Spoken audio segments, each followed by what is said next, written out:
The rain was hammering my windshield when I saw the notification light up my phone. 26 missed calls, all from Mercy Regional Medical Center, the hospital system where I'd spent the last 22 years building their entire IT infrastructure from nothing. Just 8 hours earlier, Dylan Mercer had walked into my office with his Yale MBA diploma, practically glowing through his designer suit, and told me they were letting me go due to excessive training expenditures.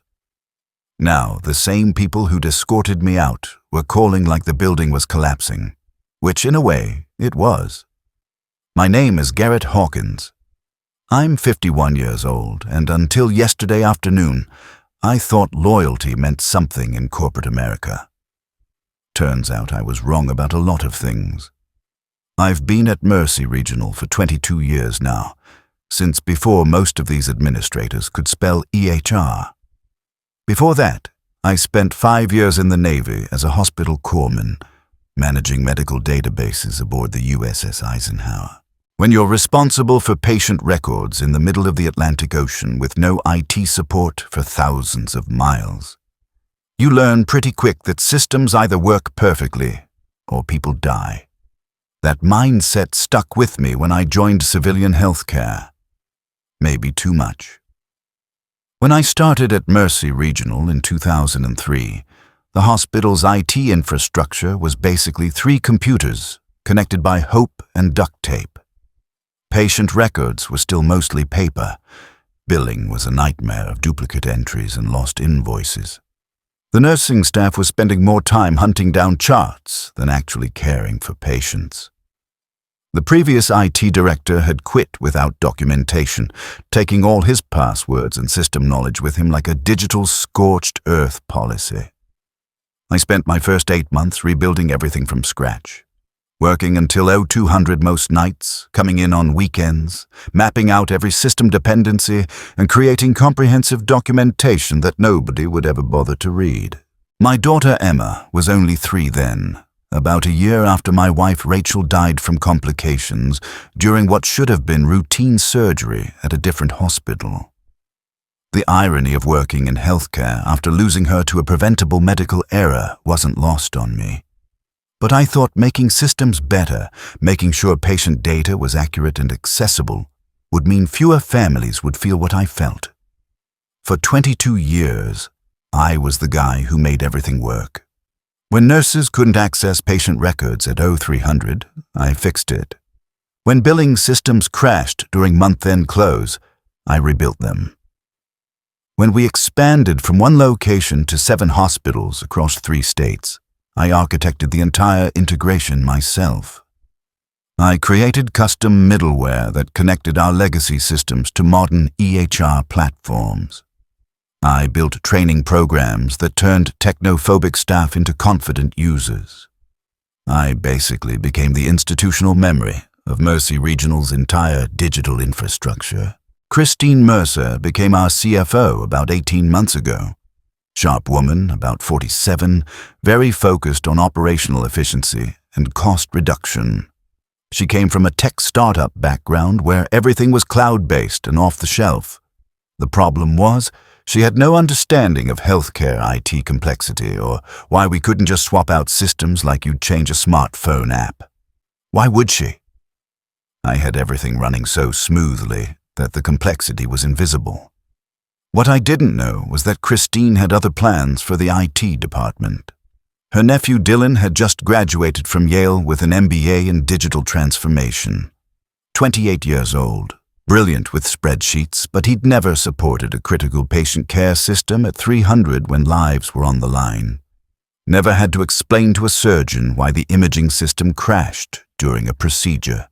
Never rebuilt a database from backup while families waited for critical test results. The termination meeting happened on a Wednesday afternoon. I'd prepared a comprehensive presentation showing how my training programs had reduced IT support tickets by 67% over the past 3 years, decreased medication errors from system confusion by 82%, and personally managed the vendor relationships that saved us $2.3 million annually in licensing fees. Christine flipped through my portfolio for maybe 3 minutes before setting it aside. "Garrett, I appreciate your service," she said, barely making eye contact. "But we've been reviewing departmental expenses, and your training budget is simply not sustainable. You've spent $340,000 on training initiatives over the past 18 months. Training that eliminated $890,000 in prevented errors and system downtime," I replied calmly. "Nevertheless, we need to optimize our cost structure." She gestured to Dylan, who was sitting beside her with a laptop covered in startup stickers. "Dylan will be joining us as Director of IT Operations. He has innovative ideas about leveraging existing staff knowledge and reducing our dependence on single-person expertise." Director of IT Operations. The position I'd been doing for 22 years without the title or corresponding salary. "I see," I said. "And where does that leave me?" "We're eliminating your position effective immediately. HR has prepared your severance package. Security will escort you out this afternoon." Effective immediately. 22 years of building their systems, and they wanted me gone before sunset. Dylan spoke up for the first time, his voice carrying that confident inexperience of someone who'd never been truly tested. "We appreciate the foundation you've built, Garrett. But modern IT operations shouldn't depend on specialized tribal knowledge. That's a business continuity risk. Everything should be documented and transferable." I kept my expression neutral, the way they taught us in the Navy when an officer makes a decision will get people killed. "Everything is documented. The operations manual is 847 pages, updated quarterly, color-coded by system priority." "Exactly," Dylan said, like I'd just proven his point. "That kind of documentation overhead is the inefficiency we're eliminating. Modern systems should be intuitive." The thing about people who use words like intuitive is they've never dealt with systems that evolved over 2 decades. Mercy Regional's IT infrastructure was a custom-built organism that connected 47 different software platforms, from mainframe billing systems installed in 1997 to cutting-edge telemedicine platforms deployed last month. Each integration point had quirks, workarounds, and failure modes that took years to understand. But explaining that to Dylan would be like explaining color to someone who'd never seen. So I stood up, shook Christine's hand, and walked out of her office. Security was already waiting at my desk with a cardboard box. I spent the next hour watching as they gathered 22 years of my professional life into 3 boxes. Family photos of Emma at her school plays I'd missed, certification plaques from vendors, handwritten thank you notes from nurses whose systems I'd fixed during critical moments. Dylan stood nearby, probably thinking about which startup poster he'd hang first. As I was leaving, I ran into Marcus Chen from Cardiac ICU. He was one of my best training program graduates, had gone from barely able to log in to being the go-to person for his unit's complex monitoring systems. "Garrett, what's happening?" he asked, staring at the security guard escorting me. "Budget optimization," I replied. "Dylan's going to be handling IT now." Marcus's face went pale, but the system upgrade is scheduled for this weekend. The cardiovascular merger with Northside Medical goes live Monday morning, 7 hospitals integrating into one network. You've been planning this for 8 months. "Everything's documented," I said, echoing Dylan's words. Section 23 of the Operations Manual. Step-by-step procedures. What I didn't tell Marcus was that Section 23 assumed the reader understood Sections 1 through 22, which assumed they understood the custom middleware architecture I'd built, which assumed they had the vendor relationships to get emergency support, which assumed they knew the passwords to the administrative consoles, which assumed they understood why certain sequences mattered. I drove home that Wednesday evening and did something I hadn't done in years. I turned off my work phone at 17:30 hours and actually looked at the time. Emma was shocked when I walked through the door at 1800 instead of my usual 2100 or later.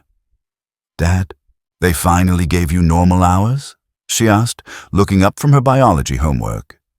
"Something like that," I told her. "They decided my training programs cost too much." Emma, who at 14 was smarter than most adults I knew, tilted her head. "Don't your training programs save them like $1 million a year?" $8,000 to $90,000 in prevented errors, but that doesn't show up on a budget line item the way my salary does. That's stupid. Welcome to healthcare administration, sweetheart. For the first time in months, we had dinner together. Real dinner, not me heating up leftovers at 2200 while reviewing system logs. We talked about her biology project on genetic inheritance, her friend drama, her upcoming volleyball tournament. Normal parent-child stuff I'd been missing while keeping Mercy Regional's digital heart beating. "Dad," Emma said as we were cleaning up, "you seem different tonight." "Different how?" "Less stressed. Like you're actually here instead of thinking about work." Smart kid. She'd noticed what I was just starting to understand. I'd been so busy being indispensable that I'd forgotten what being present felt like. Thursday morning, my personal phone started buzzing at 0630. Text messages from Marcus. "Garrett, cardiac monitoring system showing errors. Dylan doesn't know how to access the logs." Then from Jennifer in radiology. "CT scanner integration failed. Dylan says it's a vendor issue, but I'm not sure." Then from the night shift supervisor. "Lab results not posting to patient charts. Dylan's on his second hour trying to figure it out." I turned the phone to silent and went for a run. 5 miles through the neighborhood while the sun came up, something I hadn't done since Emma was in elementary school because I was always too busy being the person everyone called when systems failed. By 1,000 hours, I had 47 missed calls and 83 text messages. The pattern was clear. Every minor issue that I'd normally handle in 5 minutes was escalating because Dylan didn't understand the architecture. He knew the theory, but theory doesn't help when a nurse is standing at a medication cart at 0300, unable to verify patient allergies because the system connection timed out. I spent Thursday working on my resume and applying for positions at other hospital systems. Quietly, professionally, the way you do when you've been doing something for 22 years and know your reputation matters. By Thursday evening, I'd had informal conversations with 3 competing medical centers. All 3 offered more money than Mercy Regional had ever paid me. All 3 had heard about the cardiovascular merger going live Monday and were very interested in someone who understood large-scale healthcare IT integration. Friday morning brought the real panic.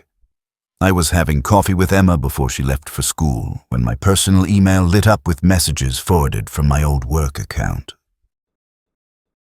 Subject lines like urgent, system critical error, and emergency, need your help, and please call ASAP.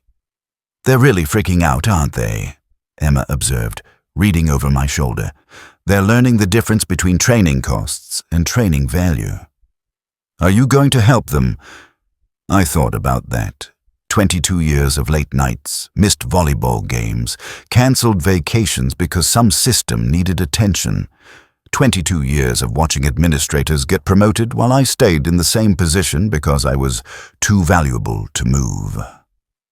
22 years of building something remarkable and then being told it was excessive expenditure. "I don't think so, sweetheart." They made their decision. Now they get to live with it. At 11:30 hours, my doorbell rang. Warren Caldwell, the CEO of Mercy Regional, stood on my porch looking like he hadn't slept. His usual perfectly pressed suit was wrinkled, his silver hair uncombed. Behind him was Christine Mercer, the CFO who'd fired me 48 hours earlier. "Garrett, we need to talk," Warren said without preamble. "I'm no longer employed by Mercy Regional," I replied pleasantly. "As of Wednesday afternoon."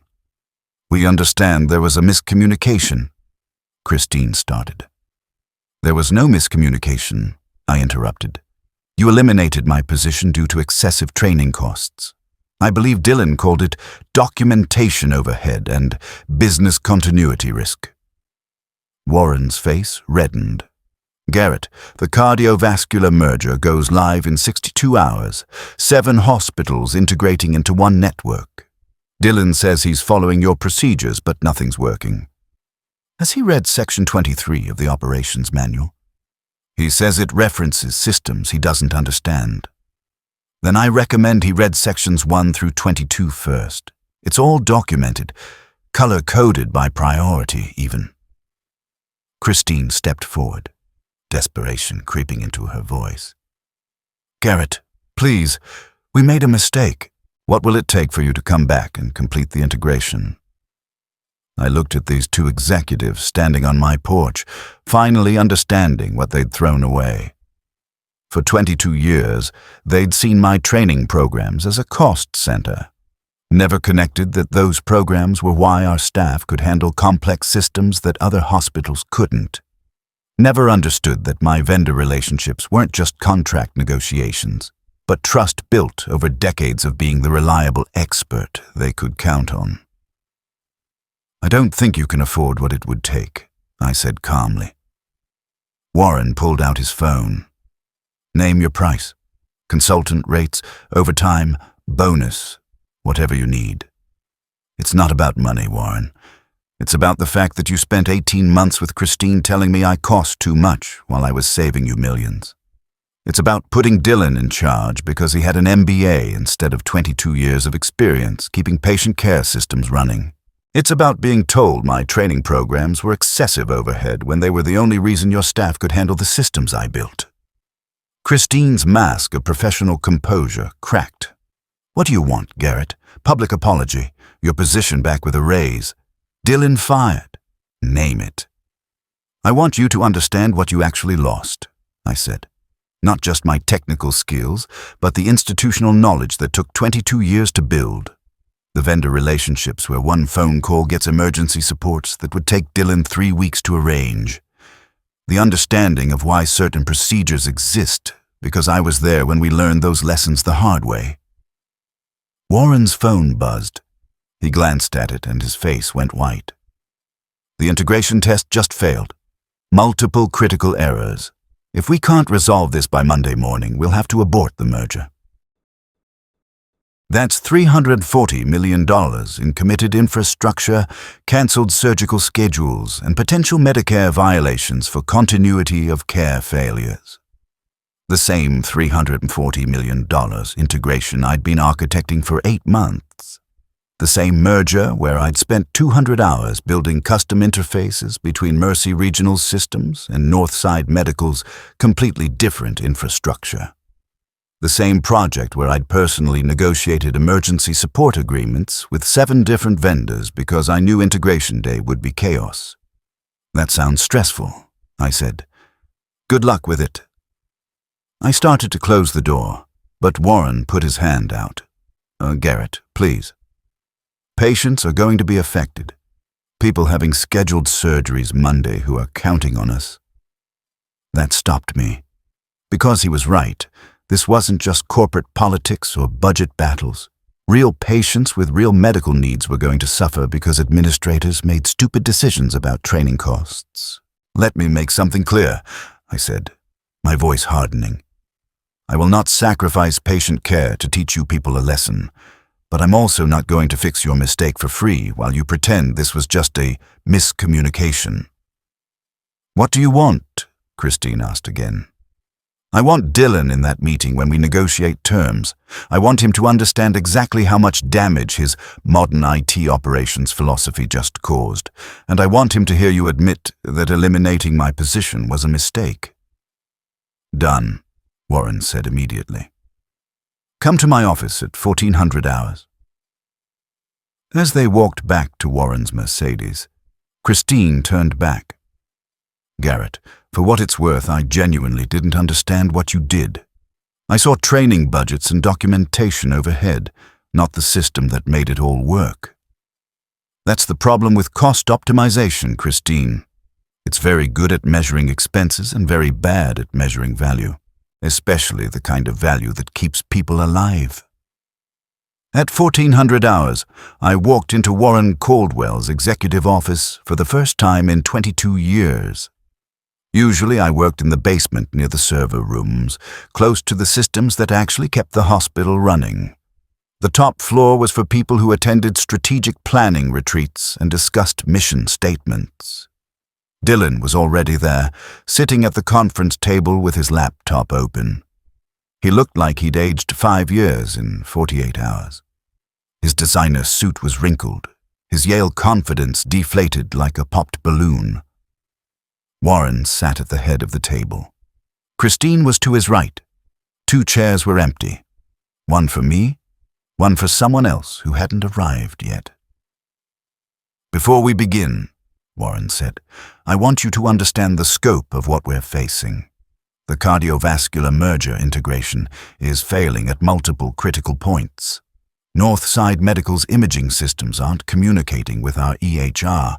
Lab results are posting to wrong patient charts. Medication orders are getting stuck in processing.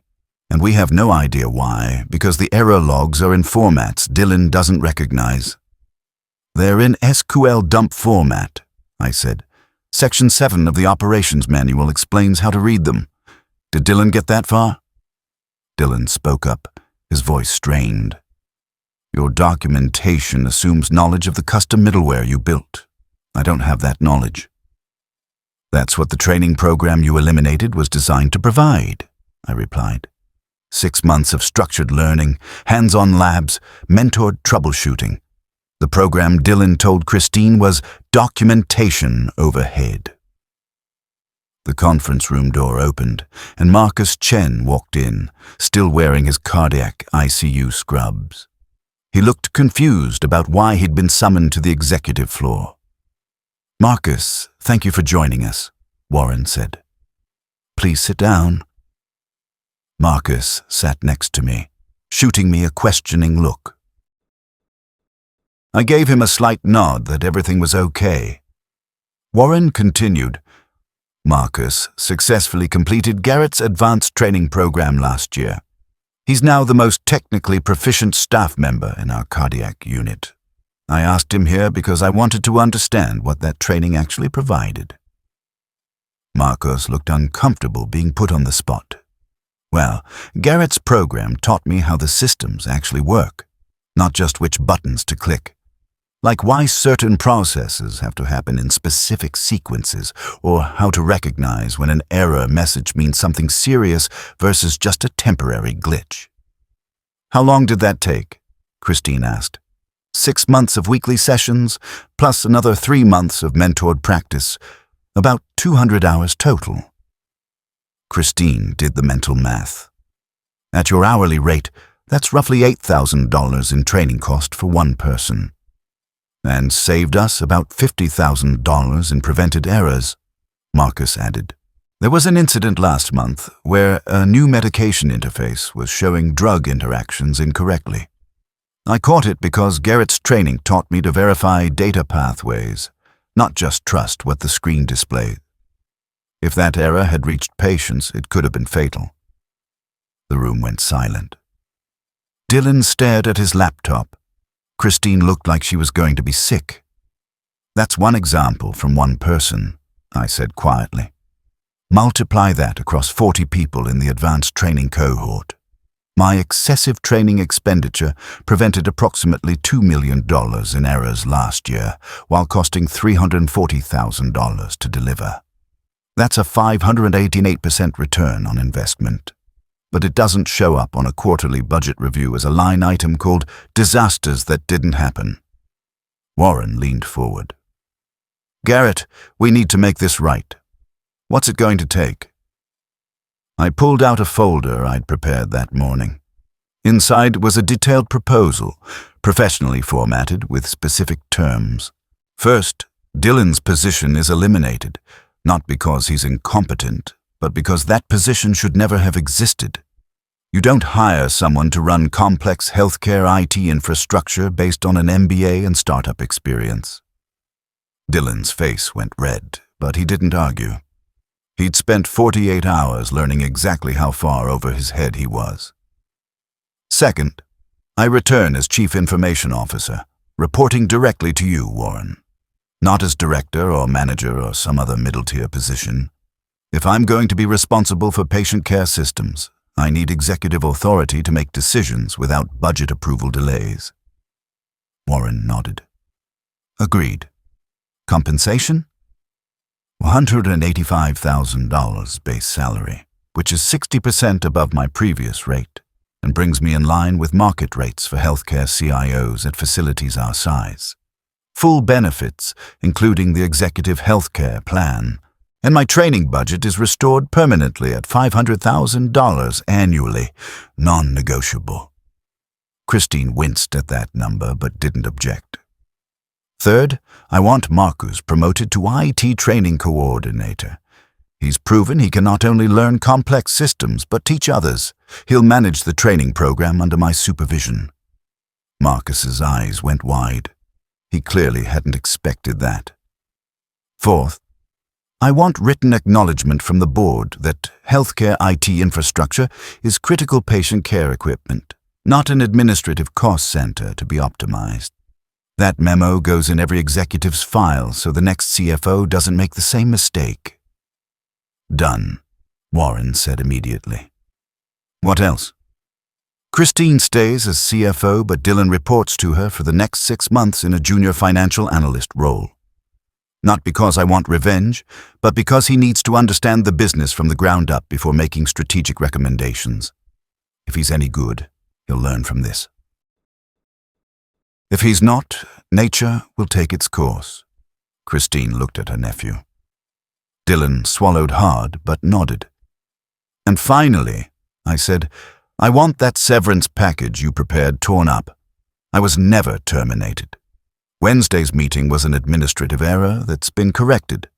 My service record shows 22 consecutive years, with no gaps, because I'm not starting over. Warren stood and extended his hand. You have a deal. When can you start? I started 22 years ago, I replied. I just took a 48-hour vacation. Now let's go fix your integration before patients get hurt. The cardiovascular merger integration took 26 hours of sustained work from Friday afternoon through Sunday morning. I brought in 4 people from my old training cohort. Marcus, Jennifer from radiology, Tom from pharmacy systems, and Patricia from clinical documentation. Each one was someone the previous administration had considered just a nurse or just a tech, until my training program showed them how to think like systems architects. Dylan shadowed us the entire time. I made sure of that, not to humiliate him, but because he needed to see what healthcare IT actually involved. The custom SQL queries to verify data integrity across platforms. The emergency vendor calls at 0300 to escalate critical bugs. The testing protocols to ensure medication safety before going live. The coordination with clinical staff to explain why certain workflows had changed. By Sunday morning at 0600 hours, the integration was complete. 7 hospitals operating as one unified network. Patient records flowing seamlessly between locations. Imaging, labs, pharmacy, and clinical documentation all talking to each other without errors. At 0800 hours, I walked into the cardiac ICU to check on the first post-integration surgical case, a 62-year-old man receiving a valve replacement, being treated by Mercy Regional's cardiac team using imaging from Northside Medical, lab results from our reference lab 40 miles away, and medication protocols coordinated across all systems. The surgery went perfectly. Every piece of data was exactly where it needed to be, when it needed to be there. Marcus found me in the observation area, watching the monitors. We did it, he said, exhaustion and pride mixing in his voice. You did it, I corrected. You and Jennifer and Tom and Patricia.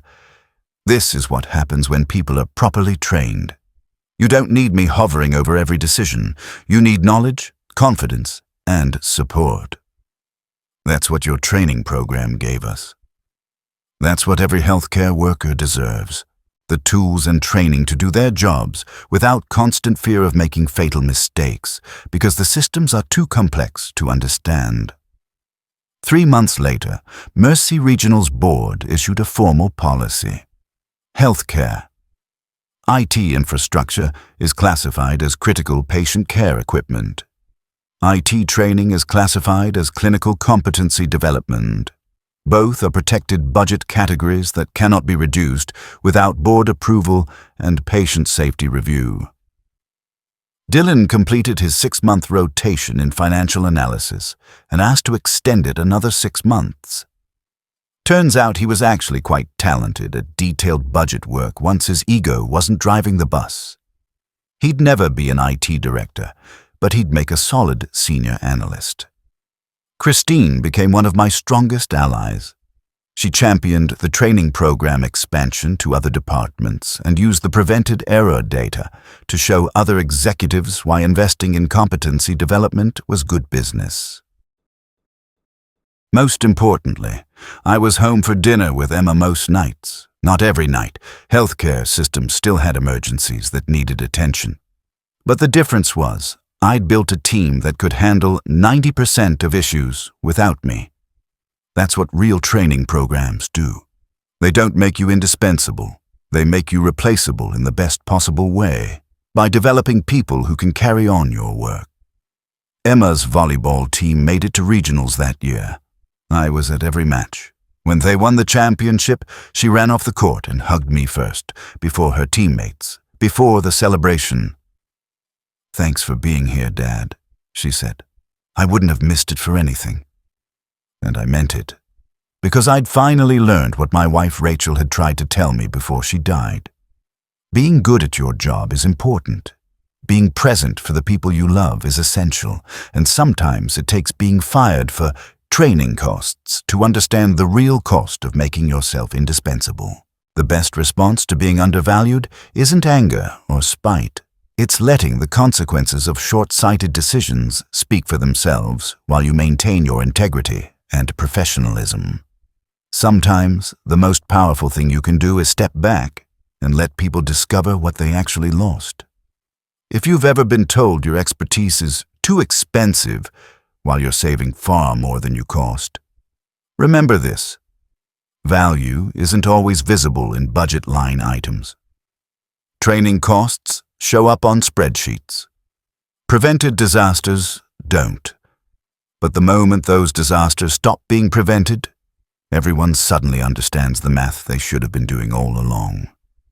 Subscribe if you want more stories about what happens when corporate cost-cutting meets critical expertise.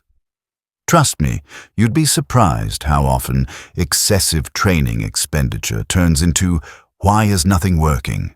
the moment the person doing the training walks out the door.